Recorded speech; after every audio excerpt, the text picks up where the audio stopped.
Today I am kind of just talking about SLP assistants and supervisors and how to better communicate as an SLP assistant.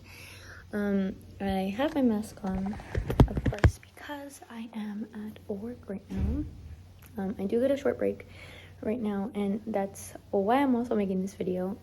I want to start off by saying, as an SLP assistant, your work is very unpredictable. I definitely feel like there's some days I'm in a room like this, there's some days I'm out in the hallway, there's some days I have to find another setting. It just varies every single day, especially because I'm at different campuses. I'm not only assigned to one, and from what I hear, that's kind of how it is in the school district. Like in that setting, as an SLP, you may not get a for sure room designated for your sessions.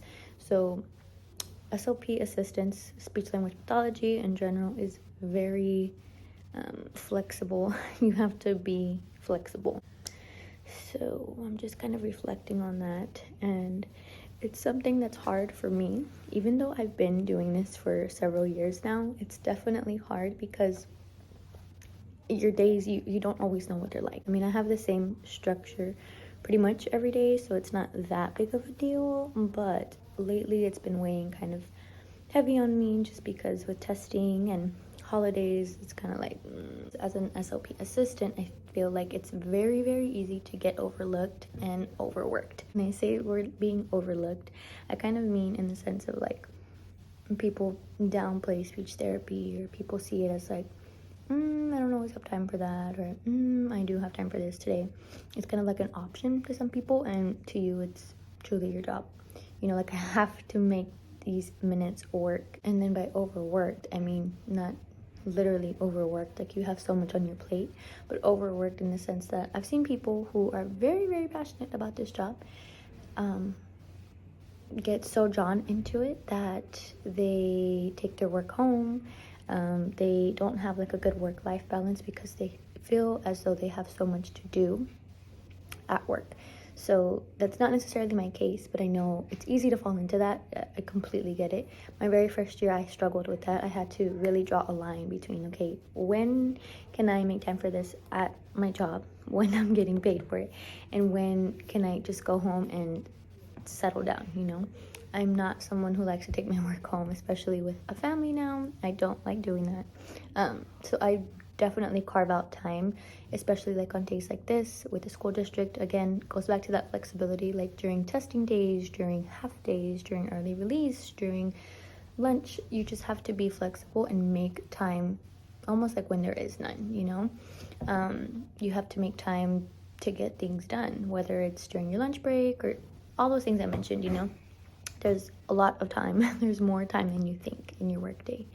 So sometimes I do have to sacrifice my lunch and just do, I don't know, Medicaid, enter Medicaid tickets, you know. Sometimes I do have to sacrifice a short break that I could be printing stuff and all that for taking data, or entering absences, taking attendance. Like, all those little things add up. And believe me when I tell you, my first year, I really took all of these papers in my binder. I would take it home all the time, but I've learned over the years to just advocate for yourself, speak up. And especially with my supervisor, I feel like we're really close, but not everyone has that. You know, you might not have that dynamic. It might be more of a supervisor, like I'm your boss and you're the assistant type of dynamic. And in those situations, I mean, it's not really any different. You can just advocate for yourself in a respectful way, of course, but yeah, just speak up if and when you have too much work. And I've also learned, just because I'm the assistant doesn't mean I have to do everything for my SLP, in when it's appropriate, of course. For example, if my supervisor would like me to, I don't know, take specific data one day and report it all by Friday, and if on Wednesday I feel like I have a really, really busy schedule, I'll let her know ahead of time, of course. Hey, you know, Wednesday I may not be able to do this. If and when you have time, can you please help me out? And it's as simple as every SLP and SLP assistant dynamic is different. I've seen it where both people split up the therapy, and both of them also go to different ARD meetings. SLP-assistant reports at the ARD meeting, SLP this day cannot, whatever. My relationship with my supervisor is pretty good, and I do a lot of the direct therapy, which is what I love. I don't have to do the paperwork end of it. I don't have to speak at art meetings. I don't have to really communicate with parents unless I feel like they're doing really good and progress needs to be relayed to parents, you know. But for the most part, she handles all of that. I'm the one who does the direct therapy. I'm the one who does the data. So I think that works really good. One small tip I do want to offer anybody is to work with your supervisor and set times or set dates for you all that work, because of course as a supervisor and as an assistant, you all have to be meeting those like weekly observation hours, the indirect and the direct. You have to be meeting those little deadlines, you know. So what has helped us for sure is just setting a day and a time. So for example, I'm going to say Monday at 8 a.m. let's meet for an hour and let's do the indirect observation. And then maybe Wednesday, every single Wednesday from 12 to 1, you can observe me.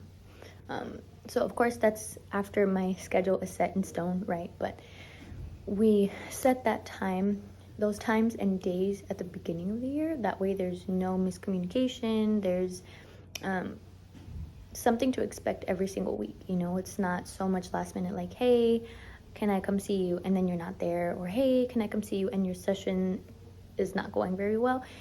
This way everyone knows what to expect every week. You know, Monday you're going to meet for indirect for an hour. Wednesday you're going to meet every week for 1 hour for direct. That's another tip. And really lastly, I just want to say, like, be positive in what you're doing, be confident, because I have found that over the years, especially my first year, I was confident in my work, but then being around such smart people, it kind of made me question whether I knew enough. And I've talked about this in previous videos. Like, I didn't know very much about special education. I didn't know much about accommodations, what some codes meant. I was very behind, or I felt very behind.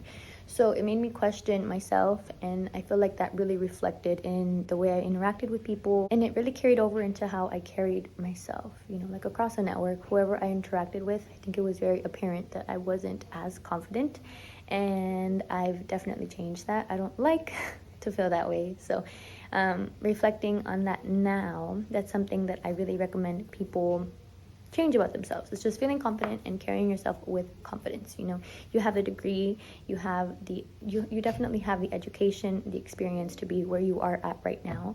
So carry yourself that way, you know, just radiate confidence, and they're going to feel that energy. They're going to know that you know what you're doing, and they're just going to trust you a lot more. So that's another thing. Something else that a lot of people frequently ask on my speech videos is how I take data. Now, I use a plain data sheet that is free online, and it's by the Speech Therapy Store. If you Google the Speech Therapy Store, I'll actually try to link it in my description. It's for free. I print out group data sheets. So this woman online has a website, and she has a lot of different things, right? But her data sheets come as a part of like her SLP planner. There's data sheets like this. She does groups of 2, groups of 3, I believe all the way up to 5. I'm not putting the dates on here. See what I mean? Here it's student. So here's what I will, sorry. This is student, and this is where I write down the names. And I do not go in and do this by pen anymore. I go onto my computer, I go to this file, and I physically type every single one of these. And then by the time I print it, it's all ready to go. I mean, if goals ever change, or if something ever has to change, I will go in with a highlighter, with a red pen, whatever it is, very concrete for me to visually see, oh, this has changed. That was a long little spiel. But yes, I go in on here for student. I'll type their names, right? Let's just say Karina Sanchez 2, Karina Sanchez 3, and then their goals. This is exactly where I write it in this box. So for Karina Sanchez 1, her goals, she has 5 different goals, and I'll type them out right here. And then Karina Sanchez 2 only has 3 goals. I type them out here. Same for Karina Sanchez 3.